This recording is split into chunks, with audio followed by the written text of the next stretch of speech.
definitely made an impression on everybody and in your work. And then just kicking back to, mentioned like Selhurst Park and work. Are you a fan of Ted Lasso? I know they shot most of Yeah. Ted Lasso at Selhurst Park. Yeah, Ted Lasso is a funny story. I think I'm normally on the side of people reading my stuff and telling me what I can and can't do. That was a weird one because it flipped. I was at the club. I was having lunch there before a game, and the CEO came up to me and said, "Jim, there's a series they want to do in England for Apple called Ted Lasso." And I said, "Oh yeah, I know. I saw the promo, the NBC things. That's where the character originated." Hey, how you doing? This is Ted Lasso. I'm the new head coach of the Tottenham Hotspurs, and I'd like to talk to the Queen, please. And they said, well, they want to use Palace to shoot it, and we're mentioned in the show. So would you do us a huge favor and look at the scripts and tell us if it's okay for us to okay the project? And so I was on the other side, unpaid. Unpaid, I might add. So I read stuff, and within, after the first script, I said, look, guys, this is the most benevolent, harmless. It's lovely, and I don't know whether it'll work, but shows about football are really notoriously difficult. But there's nothing remotely detrimental to the club. Yeah. So I was on the other side of the fence, and then I've since talked to one of the writer producers about it, and told him that which he was sort of amused by. I'd like to have been in that show, actually. Yeah, fantastic show. A fun show. It was a perfect antidote during the lockdown, because we all wanted shows that were upbeat and positive, and apart from the few obvious ones, Joe Exotic Joe or Joe Exotic or whatever and all that. Good afternoon, ladies and gentlemen. I'm Joe Exotic. I think the part of the reason that Ted Lasso did so well was that we needed it. Yeah. We needed a show that wasn't cynical, that wasn't mean-spirited. And they got the balance right, and they did some really smart things. They made a two-dimensional or one-dimensional character three-dimensional, and they were very clever about it, and they cast it brilliantly. So I'm a big fan of Ted Lasso. Yeah, big fan. I thought, someone being in the States, I think they did a great job. I would say, like, educating people in the States in a clever way of football, and making real characters. Like you said, we actually have one of the characters. I interviewed him yesterday, and he's going to be on. He's going to be on our show. I'm going to put it out next week, probably right after this. But yeah, we had one of the guys from Ted Lasso on yesterday. Great, he enjoyed himself being on the cast. I don't know if you know who's that. Which one? KG. He's one of the guys in the pub. Yeah. Yep. And he told a really great story, season 2, episode 9, how they had the capsule episode with him, and he was just like, overwhelmed with joy. And so it was a really cool story to hear him tell that. And someone who wasn't like a main cast, they made him feel like it was really home. So it's cool to see that. And I think you're right, they did do some really good things there with Lasso. So yeah.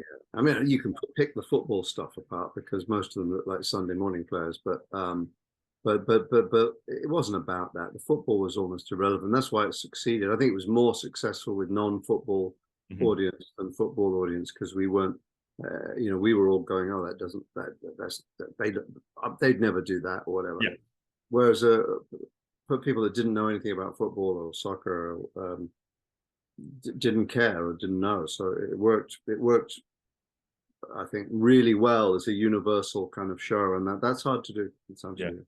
And you said the timing as well, which is great. But going into back to the club and moving into 23-24, you mentioned the manager is Saha Say. You got Elise. You got some really young, talented kids on that team. You said you work with the under 21s a lot. Anybody coming through that you could see making a difference this year? Yeah, there's a couple. I think Joe Whitworth, the goalkeeper who played a couple of games last year in an emergency situation, is a very good player. He needs some experience at championship level.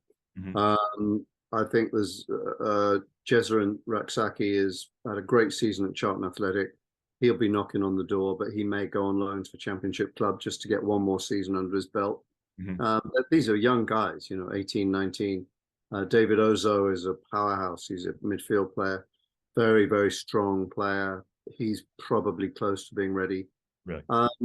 Otherwise, it's hard to say. They come out of the blue. Aaron Wan-Bissaka Wambi. was a winger at Palace. He was a winger and probably about to be released. Yeah. And Really? when Roy was last manager, they were short because Joel Ward got injured, and I think we didn't have a right back for a practice game. Mhm. They were short of one right back, so they said, "Aaron, can you go in there and play right back to just for this, pickup game between the two teams before we pick the side?" And he completely marked Wilf Zaha out of the game. He completely stopped him playing. He is And one of the everyone, best one-on-one defenders I've ever seen, ever. yeah, and everyone said he's a defender. He's not a winger. Mhm. And then Roy, very soon afterwards, he was in the first team. Yeah.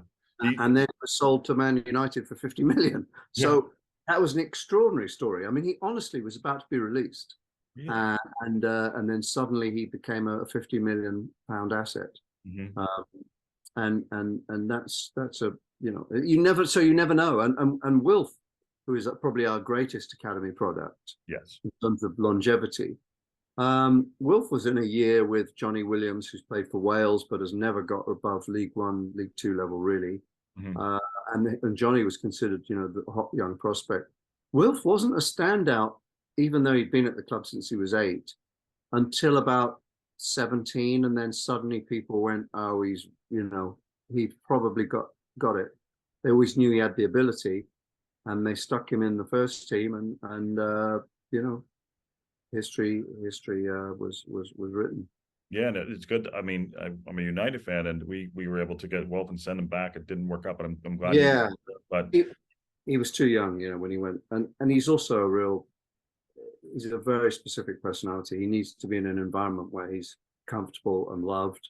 Yep. And he was way too young to deal with it, and his game went to pieces. yeah, it's good that he went back and his career has gone and moved on. And do you think he'll stay? I'm hearing rumors he might be going to Italy, maybe Lazio. I don't think he'll stay. I mean, I think he's 31 this year. Palace have offered him an enormous contract for 4 years, which is really pushing the boat out. Mhm. He's a great player, but the harsh reality of football is, talking to the guys that sort of buy and sell players at the club. At 30, 31, it's diminishing returns, Yeah. and Wilf is really an outstanding player. I mean, he could play at any club. It's the consistency that's always been an issue, and that's hard. But I wouldn't be sad if he stayed, but I also won't be sad if he goes, because he deserves a shot at Champions League football, Sure. or at winning a trophy with another club. And I'll be okay if he stays, because he's a club legend, and he will finish his career at Palace if he stays. Yeah, a good servant. My gut feeling is, with a little bit of inside info, I don't think he'll be back. Cycle is so fast, it's insane, of just news that happens. It's the amount it's going on, because it's a global thing, and you mentioned money and diminishing returns. I just want to get your thoughts on two things. One, about Inter Miami, Messi coming to the MLS, and then also about the Saudi League. What are your thoughts on some of these? Because I've heard that Wilf might head down there as well. Whether that's true or not, I'm not sure. But what are your thoughts on those leagues kind of coming up at the same time? Maybe any futures? Well, I mean, the Saudi and Chinese league, I mean, that is really, if you're going to China or Saudi to wrap up your career, you're literally looking for one last big payday, and then you got to question the character. I mean, does Ronaldo need a big payday? Seriously? Wilf doesn't need a big payday. Palace have offered him a ridiculously huge contract worth 200 grand a week. I mean, I think coming to America makes more sense, because you're coming into a league that's burgeoning, and the money's not silly. It's decent for those star players, but it's not silly. I'm not sure that it's great from the MLS to have sort of players in their last few years there. It's good in terms of PR and marketing. It's not great in terms of the development of the league. I'd much rather see, homegrown players and young South American players. I'd much rather see that in the MLS, but I understand that, and I think Messi's choice is interesting. I don't know what he's going to get paid there, but I prefer that move to hearing him going to China or Saudi. It's like, Yeah, really, that feels like doing porn after you've done Broadway, you know. yeah, It's like you've won an Academy Award and then you're going to do a porn movie. And that's incredibly insulting towards those two leagues, Chinese and Arabian League, but Saudi Arabia. But it feels like that to me because it just feels like, oh, come on, that's just about the money. It's yeah. just about. And you know, Simon Jordan. I don't know if I'm sure you've run into Simon. He's on Talk Yeah, Sport. not my favorite person, but yeah. He's got a big gab on him, you know. But he was talking today about, you know, he's about Gerard, because Gerard's signing up to go coach down there, and it's like, you know, he's you guys are right. It's like I'd rather have some young talent come here from the MLS, that is, rather than go and just kind of give up. You look at what happened in the Chinese league. They kind of just, you know, people are going there at 24. Like, why are you going there? You know, you can do. There's so much more for you to do. So Absolutely. hopefully it's just a blip and moving forward. But as far as like Palace this year, what do you think you'll stay in the league? Think you're going to maybe top 10? What's the goals for Oh, I Palace? think with Dallas, you can always predict they're going to be somewhere between 9th and 15th. You know, it's just basically mid-table. I mean, the goal is clearly this year, and they've stated it very openly. We want to end up in the top half. Yeah. If we can have a good cup run and sneak into Europe somehow, great. But I mean, the problem with getting into Europe is that for a club like Palace, every team of that caliber that's got into Europe, especially the Europa League, it really screws you for the next season because you just don't have the squad and the depth. So Thursday, you, Sunday, right? I mean, Burnley were in it and they got crucified. West Ham had a great season 2 years ago. Last season they were dreadful because they just couldn't keep up. Yep. Look at LAFC even trying to do the CONCACAF and MLS. They can't do it, and they've got a big, strong squad. It's really difficult, and only the Manchester Cities and the Chelseas, and well, not right now, but you know, only those clubs that have got 22 players that would be start in any other team. Yep. Be a starter. Mm-hmm. They can compete at that level. And West Ham did actually very well in Europe, but I mean they nearly got relegated. They nearly got, yeah, exactly. And you know, now it's like you said, it's the Conference League, it's the Europa, it's champ. There's so much. It's going down to like 8th or 9th place now, and you know, you can see maybe not people will tank, but it's like, hey, maybe we don't want that because it'll screw up the entire season, and they're starting in like, you know, 3-4 weeks from now. You know, yeah, I mean it's exciting, I suppose, to be in Europe, but to be honest with you, I've never been that much of a fan of those European competitions. I love club football. I love league football. I love club football in a lot of countries. I follow MLS, USL in America. I follow, you know, League One in France, Serie A, Liga in Spain. I love local club football. yes, You know, even internationals don't interest me as much. I'm not big on nationalism, and I mean, the European stuff's fine, but maybe it's just, you know, it's like saying I don't care about awards, but now I've been nominated, I really do. You know, I don't care about Europe, but if Palace got into Europe, I'd suddenly care about it. oh yeah, you'll have that Champions League jersey on with the patch and everything, going to the game. Exactly. Yeah. And yeah, I never like going to awards ceremony. I never try and avoid them. But boy, if you're nominated, oh yeah, I'm there in a flash. You know? Yeah, put the suit on. Let's go. I'm there. Yeah, exactly. Yeah, and I'll push it and whatever. Yeah. And speaking of like club football, that's why I was talking earlier about what, you know, the local pundit we're trying to do. You know, we've connected with Sheffield FC, you know, the oldest football club in the world, and talked to their chairman. And you know, we're hoping to go see some of these places. And you know, Wrexham, I think Wrexham in Notts County, for example, have done a great job for non-league, bringing things up, you know, and kind of seeing what the club can do for the community. And I feel like that's something that is really important. That, yeah, there's money, win the treble, all these things, but the locals, I think that's something very important to people and what happens around it. Absolutely. I mean, that's why I'm so involved with Palace for Life Foundation, because it's all community based. And the club has always been that way. I mean, they were the first club to open their lounges to the homeless when weather gets below freezing point. Wow. They do food banks. They run programs for special needs kids. They run programs to keep kids out of gangs and into sport and other things. I'm working with them to try and start an arts program, giving kids an outlet to from disadvantaged positions to express themselves and be seen and heard through acting or writing, as opposed to just playing football, because that's great sport and that brings a lot of them, it gives them a focus and keeps them out of gangs and stuff. But not everybody wants to do that or is sporting, oriented. So I'm very keen to try and sort of develop, if it's possible, an avenue for people to express themselves through writing or acting or improvisation, and those skills also. This isn't about, oh, that's going to be your profession. It's those skills will help them in job interviews and get, be able to deal with those situations and develop as humans and grow and all these things. Exactly. Yeah, and some of those, I'd love to stay in touch about that and monitor it if we can help out in any way. I'd love to just hear about it, and if we can, maybe we can go see Crystal Palace on site and go see some of these people. I think that's great. Yeah. And for you, what's next for you as far as career and life? And you got married, which again, congratulations. What's next? Yeah, third time lucky. Lucky.